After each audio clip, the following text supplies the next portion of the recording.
this is Margaret from the blog Don't Call It Bollywood, and this is my weekly box office video. This week we had a new movie come out, we had a couple of old movies that are still playing, so there's some stuff to talk about, but it's not as exciting as it could be. This week there's really only two areas of interest for me, America and Australia, on opposite sides of the planet. I'll start in America. What's interesting in America is Aiyaary. It didn't do that well, which is not that interesting, because it didn't have a very big star, just Siddharth Malhotra, and it frankly wasn't a very good movie. So I would not expect it to do that well. What is surprising is that it released on 135 screens, which is a very large number of screens for a not very good movie with Siddharth Malhotra, especially a not very good movie that wasn't very heavily promoted or anything else.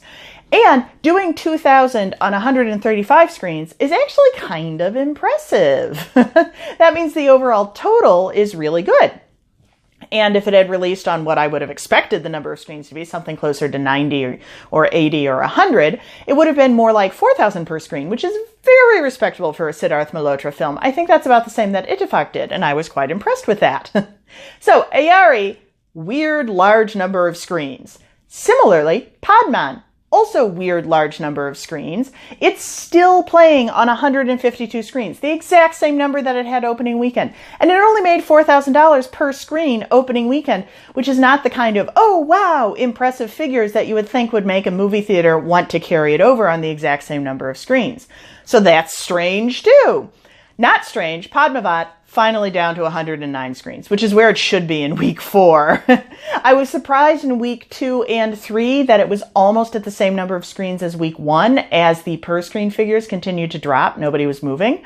But now, finally, it's dropped down to a reasonable number of screens compared to week 1. I assume next week we're going to see a steep decline. It'll go well under 100, somewhere around 70 or 50 screens.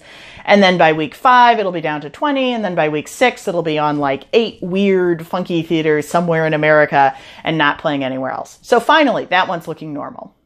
There's a reason for all of this, of course. And the reason is simply February. Nothing comes out in February in America in Hollywood pictures. So there's a lot of empty screens and people are willing to take a chance on Indian films. The exception to that being, of course, Black Panther, which is setting records globally and so on and so forth and so forth. I don't have the figures for that, but I would assume that it has tons of screens everywhere. But even with that, it's still not enough to fill out the theater, so they're balancing it with other movies here and there and so on and so forth. So that's America, what I find interesting. Lots and lots of open screens which are being filled by Indian movies.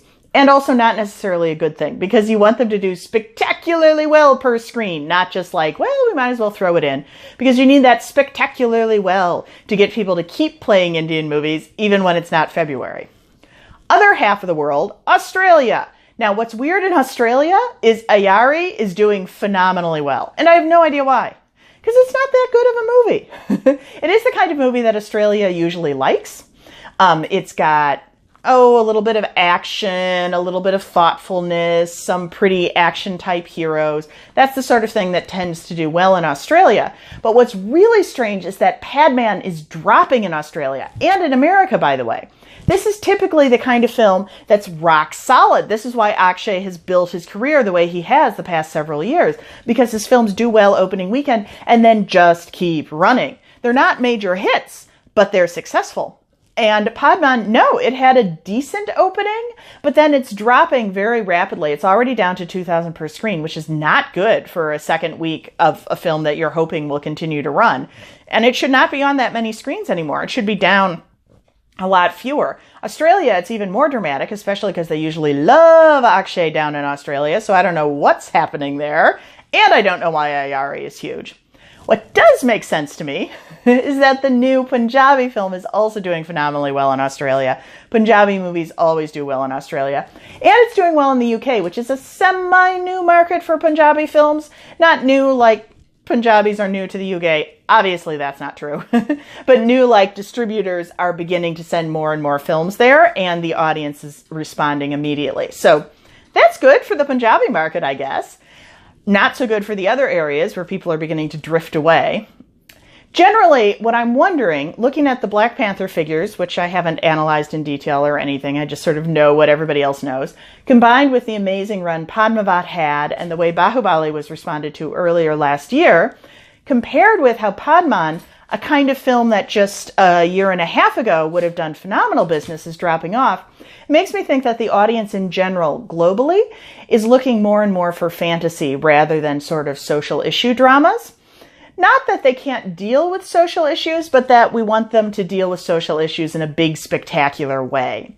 And this could be part, in general, to shifts in the film industry. There's been this trend towards sort of a division in the film industry. Either you have the sort of brainless big spectacle that plays well overseas in places where people may not get the subtleties of culture and so on and so forth, or you have the very small social issue film that has a nice solid run. If you think of Padman versus the Hollywood film The Help, very similar movies. Now it looks like the audience is looking for something that might more combine the two, that gives you that spectacle with a little bit of substance underneath it as well. If that is the case, it'll be an interesting year as we look to see what movies do well as time goes on and what movies fail and what direction things are heading in. This week, however, as I said, is not that interesting. Anyway, if you have something to say, if you want to leave me a comment, anything like that, there's a link to my blog right below. Hop on over there. I'd love to talk with you. Thanks. Bye.